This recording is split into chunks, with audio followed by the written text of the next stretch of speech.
دنیا میں اس سے بڑھ کر اور کوئی ایوارڈ نہیں ہو سکتا کہ لوگ آپ کی تربیت کی وجہ سے آپ کے والدین کی تعریف اور عزت کریں۔ روتے رہ جاؤ گے جس دن سجدے کی طاقت نہیں ہوگی۔ ابھی بھی وقت ہے نوجوانوں، نماز قائم کرو۔ کسی کا بھلا نہ ہو سکے تو برا کرنے کی کوشش نہ کرو۔ دنیا کمزور ہے لیکن دنیا بنانے والا نہیں۔ کسی کو ذلیل کرنے سے پہلے خود ذلیل ہونے کے لیے تیار رہیں، کیونکہ اللہ کا ترازو صرف انصاف تولتا ہے۔ جس طرح بڑے ہو کر پتہ چلتا ہے کہ والدین سچ کہتے ہیں، ویسے ہی قبر میں جا کر پتہ چلے گا کہ قرآن سچ کہتا ہے۔ اللہ ہمیں دنیا میں قرآن کی سمجھ عطا فرمائے، آمین۔ بچوں کو رونے پر نہ مارو، اس لیے کہ 4 ماہ تک رونا لا الہ کی گواہی دیتا ہے، اور اس کے بعد 4 ماہ کا رونا نبی صلی اللہ علیہ وآلہ وسلم پر درود بھیجتا ہے، اور اس سے اگلے 4 ماہ کا رونا والدین کے لیے دعا کرتا ہے۔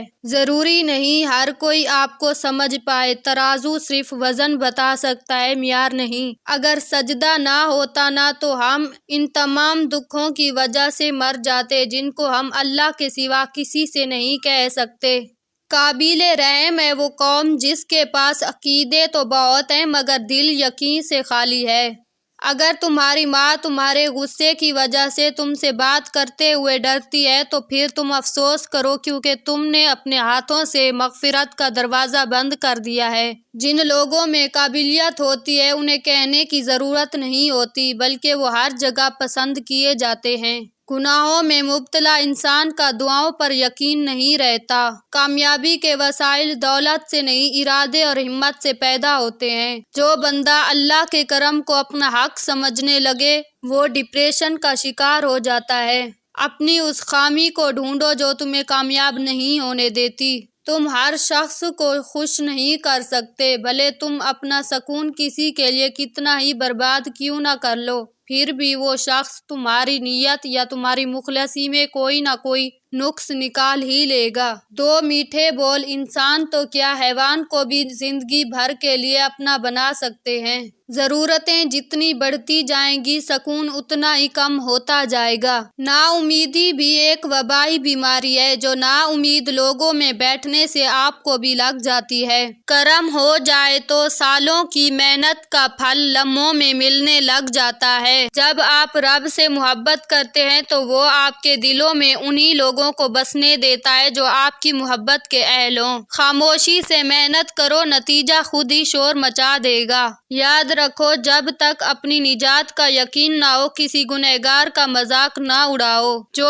کسی سے فائدہ اٹھانے کو اپنی قابلیت سمجھتا ہے وہ بہت جلد خود بے فائدہ انسان بن جاتا ہے۔ جس نے دسترس کے باوجود حرام مال کو اللہ سے ڈرتے ہوئے چھوڑا، میرا یقین ہے کہ اللہ چند ہی دن میں کئی گنا بہتر حلال مال عطا کر دے گا۔ رسول صلی اللہ علیہ وآلہ وسلم نے فرمایا، جس نے بیٹیوں کی وجہ سے خود کو معمولی سی بھی تکلیف میں ڈالا تو بیٹیاں اس کے لیے دوزخ سے بچاؤ کی آڑ بن جائیں گی۔ لوگوں کے خدا سے رابطے کے طریقے پر انہیں مت پرکھو، ہر کسی کی عبادت کا اپنا طریقہ ہے۔ خدا ہمارے الفاظ نہیں دیکھتا بلکہ ہمارے دلوں کی گہرائی میں جھانکتا ہے۔ اگر تمہیں کم عمر میں بھی بہت پریشانی آ رہی ہے تو سمجھ لینا تمہارا رب تمہیں بہت نوازنے والا ہے۔ میں کیسے مان لوں کہ کوئی میرا نہیں رہا، جب تک خدا کی ذات ہے تنہا نہیں ہوں میں۔ کچھ آزمائشیں اور مشکلات ایسی بھی ہوتی ہیں جن کے ختم ہونے پر انسان کو احساس ہوتا ہے کہ زحمت نہیں بلکہ رحمت کا باعث تھی۔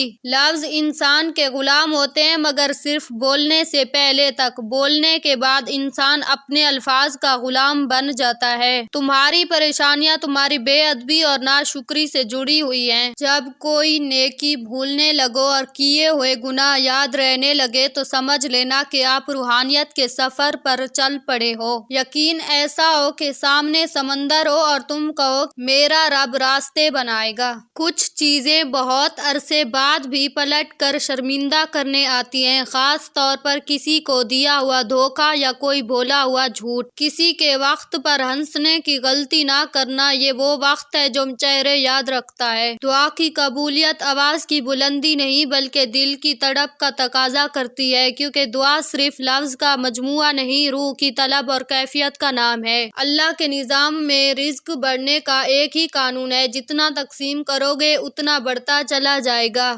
جتنے سجدے جوانی میں کر سکتے ہو کر لو، کیونکہ میں نے بڑھاپے میں لوگوں کو اکثر سجدے کے بغیر نماز پڑھتے دیکھا ہے۔ اگر ہمیں یہ احساس ہو جائے کہ ہمارے ماضی کے کام نہ ہونے میں کتنی بہتری تھی تو ہماری بے سکونی ختم ہو جائے۔ افسوس، یہ وہ معاشرہ ہے جہاں لوگ گند اٹھانے والے کو گندا سمجھتے ہیں۔ جب آنکھوں سے بے سبب آنسو آنا شروع ہو جائیں تو وہ دعا مانگنے کا بہترین وقت ہوتا ہے۔ اس وقت اللہ تعالیٰ نے آپ کو یاد کیا ہوتا ہے۔ پریشانی سے بچنے کا ایک طریقہ ہے، یہ ہے کہ آپ اپنے آپ کو اور اپنی آرزو کو اس اللہ کے حوالے کر دیں جس کے حوالے آپ نے بھی ہو جانا ہے۔ اگر استاد ظاہر نالائق بچے میں فقط یہ یقین پیدا کر دے کہ وہ لائق ہو سکتا ہے تو بچے کی تقدیر بدل جاتی ہے۔